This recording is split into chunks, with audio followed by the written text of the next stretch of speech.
Well, the network that is bringing you all of the fake news is now apparently dealing in hypotheticals. That's right, CNN is now getting slammed for encouraging violence with this bizarre report. Now, this was entitled, "Disaster Could Put Obama Cabinet Member in the Oval Office."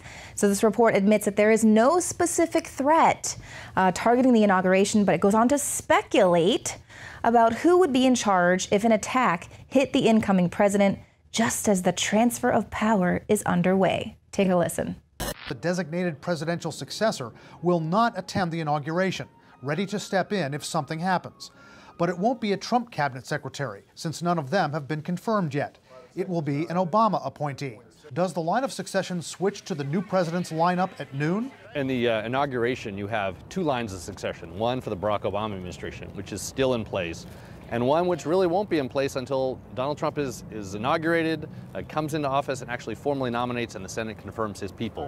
Did you get that? So the report really emphasizes that a president from the prior administration would be put in office, an Obama appointee, if there's some sort of a tragedy. So is this that tragedy or anything could happen scenario that Michael Moore was alluding to?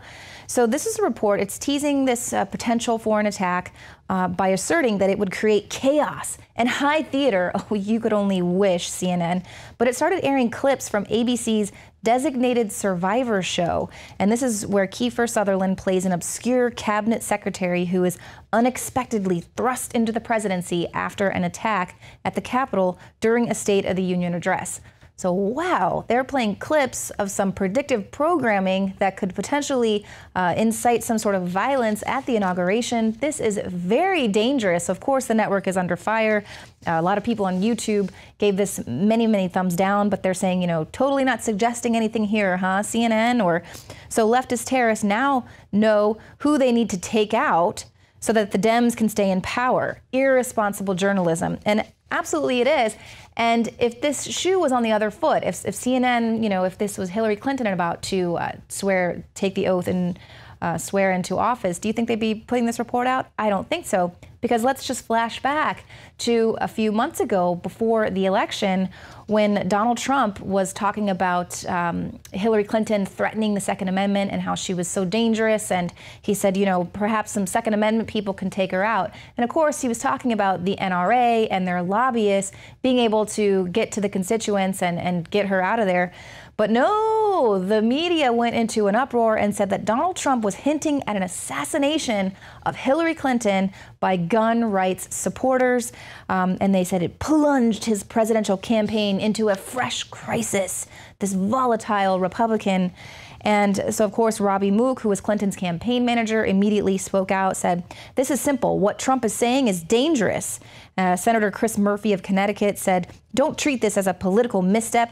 It's an assassination threat, seriously upping the possibility of a national tragedy and crisis." So I wonder if any of these people are going to be speaking out against CNN's irresponsible journalism and basically letting any crazy person who might have this idea to take out Donald Trump saying, hey, by the way, if you do it, somebody President Obama appoints will be put in power. Someone like the crazy person who was arrested by Miami Beach police on Tuesday for allegedly threatening President-elect Donald Trump online. Guess what? He's a member of a prominent Northeast family close to Bill and Hillary Clinton. So here's someone who could be encouraged to take out Donald Trump at the inauguration. This guy, Dominic Popolo Jr., he once gave $20,000 to the Democratic National Committee, and he sat near Hillary Clinton when she delivered the eulogy at the funeral of his mother, who died in one of the jets that flew into the World Trade Center on 9/11. So here's someone who has a long history with Hillary Clinton, very connected to her, and has already now been put in jail for some obviously very serious threats that he was making on Twitter to threaten Trump's life.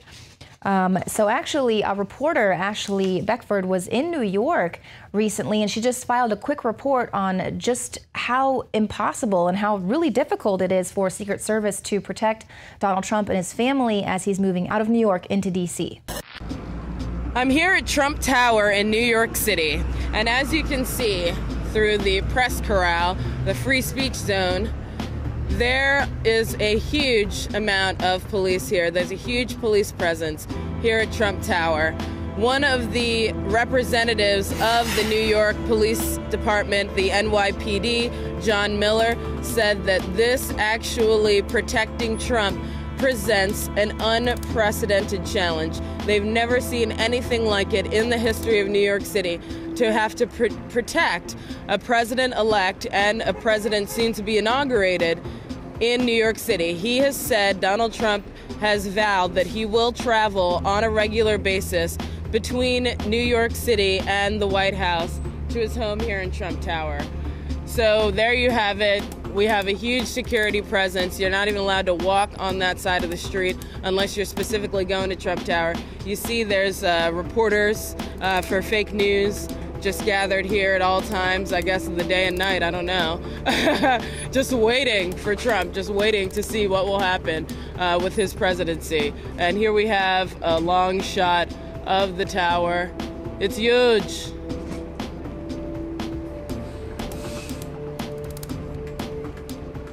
Let's make America great again, folks. But these hypothetical assassination scenarios are, that's not enough drama for the mainstream media. They actually want to go on and just put the fear in people who are planning on attending the inauguration by warning of inauguration drone bombing and saying it's just not even safe to be there. So this was on Thursday Today's show. This was a report indicating that U.S. Secret Service has put in place several anti-drone efforts out of concern that an AI-inspired flying IED will smash into the crowd or worse. And they're reporting a quoted official from Drone Shield, and he goes on to say, attending the inauguration is not something that I would feel safe at. So just putting that fear that any time a drone could take someone out. So this Today Show report was headlined, Drone Danger at Inauguration, dealing with a new high-flying security threat, noting that these drone bombs are seen flying over coalition forces in Iraq at least once a day. And we know that they've been talking a lot about how ISIS could get their hands on something like this, and they would target crowds, target the stadiums. And so they really kind of strike it home by saying, when strapped with a bomb, a worst-case scenario, especially with hundreds of thousands of people gathered at one spot like the inauguration, is likely. So there you go. Just feel safe with all these hypothetical scenarios that the mainstream media is putting out there. Meanwhile, Washington is basically turning itself into a fortress, virtual fortress, on Thursday ahead of Donald Trump's presidential inauguration.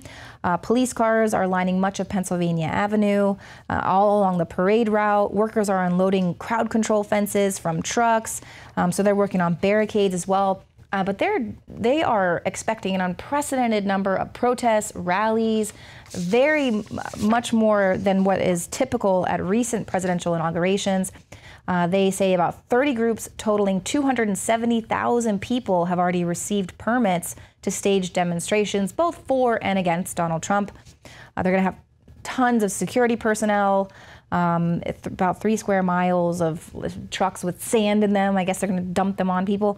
But this is all kind of in response, and they're very aware of this Disrupt J20 group, which has vowed to stage mass demonstrations at each of the 12 security checkpoints and block access to the festivities on at the National Mall. So they've already said they want to make it as difficult as possible for anyone to attend the inauguration.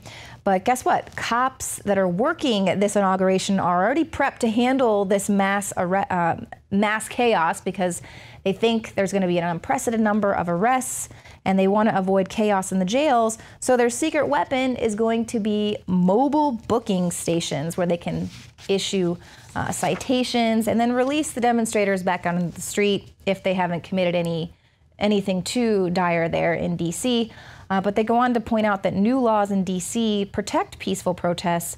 Local cops have been told, allow the demonstrations, don't move in too quickly. But if violence erupts, all bets are off, and they are going to be moving in.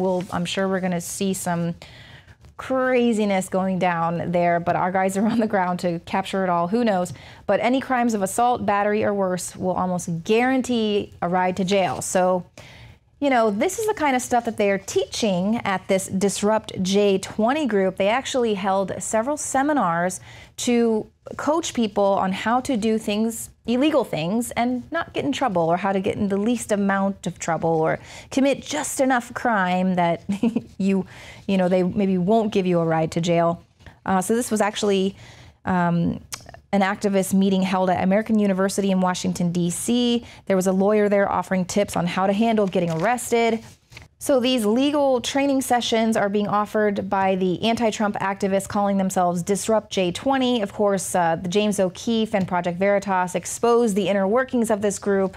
And so people who attended the seminar were actually asked to sign a waiver alleviating the university of any potential legal action, because they say, I'm pretty sure you guys are being taught how to commit crimes here on our university, and we want nothing to do with this. But they say, we're bringing widespread civil resistance to the streets of Washington, D.C., protests, direct actions, even parties. And this is one of the organizers is a radical activist. He's been involved in radical activism for about 20 years. And he says, we're not just organizing some boring ass march. We want direct action. So, you know, this direct action is described as nonviolent and less often violent activities which target persons, groups, or property deemed offensive to the direct action participants. And you can see there with the B-roll the types of property that has been deemed offensive to anyone who's taking part as they're burning down trees, knocking out electrical grids, beating each other up, setting fire in the street, blocking traffic.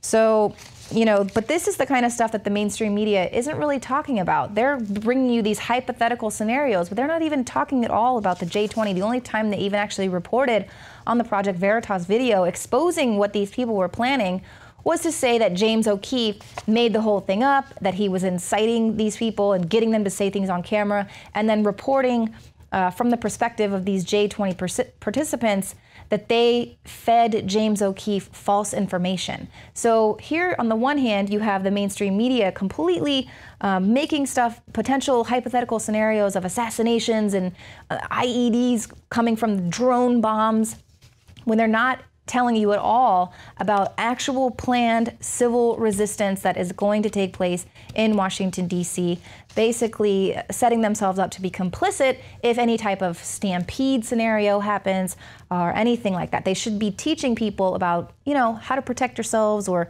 stand back from any of these crazy protesters. But I think someone who's, you know, on a lot of these flyers with these J20 activists is the bomb maker Bill Ayers. And he's going to be there taking part in this civil disobedience. But he actually took to Twitter to celebrate Obama's clemency of Oscar Lopez Rivera. So this is, you know, old friend Barack Obama, good friend there with Bill Ayers, the bomb maker.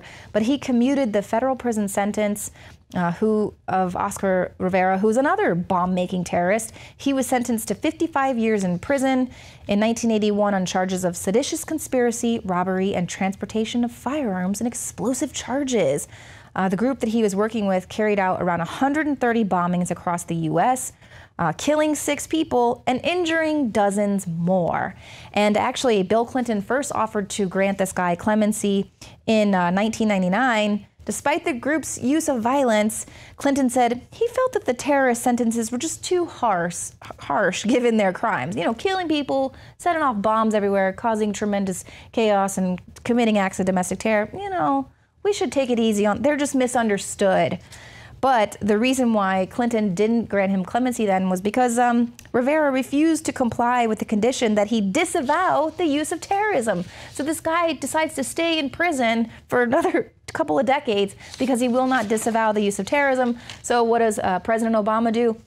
Grants him clemency, probably doesn't even have any conditions for this guy. So Mr. Weather Underground, who also used bombs to advance a terrorist agenda, Bill Ayers, is celebrating that.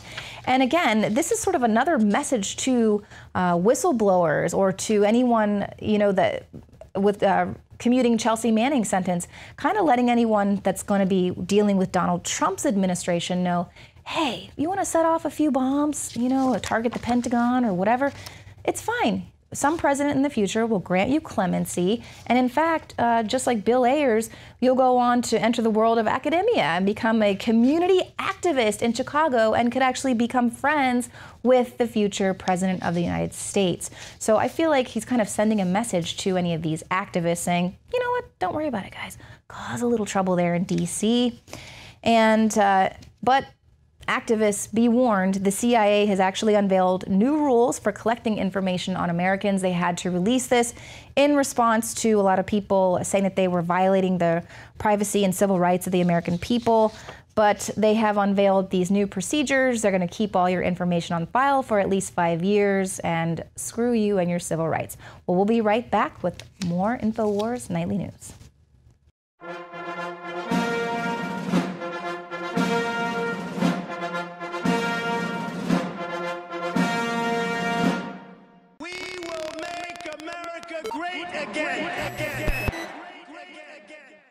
In case you haven't heard, InfoWars has become the most influential media outlet in America. We're making freedom go viral. And now we are proud to announce a new weapon in the epic battle against the globalists. InfoWars Prime, where you can watch live high-definition feeds of The Alex Jones Show, plus exclusive insider videos from the InfoWars crew and behind-the-scenes action. Go to Infowars.com/app and download today. InfoWars Prime is available right now for your iPhone or Android. You will have access to exclusive videos that you can't see anywhere else. And that means live coverage of events and breaking news on location as it happens. You can also take advantage of amazing deals from the InfoWars store that are only available for InfoWars Prime subscribers. That's InfoWars Prime at Infowars.com/app. And if you can hear my voice, you are the resistance.